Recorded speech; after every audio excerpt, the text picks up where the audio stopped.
অপেক্ষার প্রহর যেন শেষ হবার নয়। সিরিয়াদের আজ্জোর প্রদেশ দখলে নিতে অপেক্ষায় সেনাবাহিনী। নির্দেশ আসা মাত্রই প্রবেশ করবেন তারা।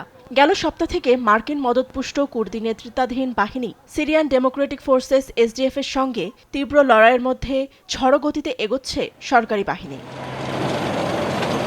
এর মধ্যেই এলো শান্তির বার্তা। রোববার সরকার ও সশস্ত্র এসডিএফ যুদ্ধবিরতি চুক্তিতে সম্মত হয়েছে। চুক্তির আওতায় কুর্দিদের বেসামরিক ও সামরিক প্রশাসন কেন্দ্রীয় সরকারের সঙ্গে একীভূত হবে, ফলে অবসান ঘটছে রক্তপাতের। এর আগে সরকারি বাহিনী কুর্দির নিয়ন্ত্রণে থাকা কয়েকটি তেলক্ষেত্র ও ভূখণ্ড পুনর্দখলে নেয়। চুক্তি অনুযায়ী এসডিএফকে প্রতিরক্ষা ও স্বরাষ্ট্র মন্ত্রণালয়ে একীভূত করা হবে বলে জানিয়েছেন সিরিয়ার প্রেসিডেন্ট আহমেদ আল শারা। আমি এই মুহূর্তে সম্পূর্ণ যুদ্ধবিরতির ঘোষণা করছি। আরব জাতিদের শান্ত থাকার এবং সিরিয়ায় পূর্ণ শান্তি অর্জন না হওয়া পর্যন্ত চুক্তি বাস্তবায়নের অনুমোদনের আহ্বান জানাচ্ছি। আশা করি শান্তি ফিরে আসবে শীঘ্রই।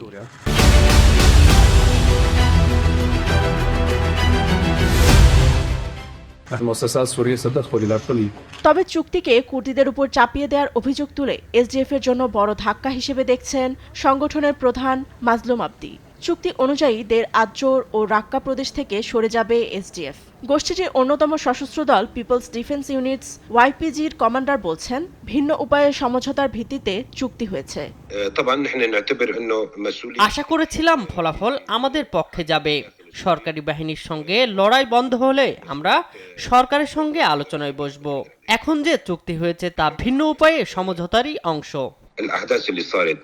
সরকার ও এসডিএফ এর 14 দফা চুক্তি হলেও মতপার্থক্য রয়ে যাওয়ায় কতটা স্থিতিশীলতা ফিরবে সেই প্রশ্ন রয়েই গেছে।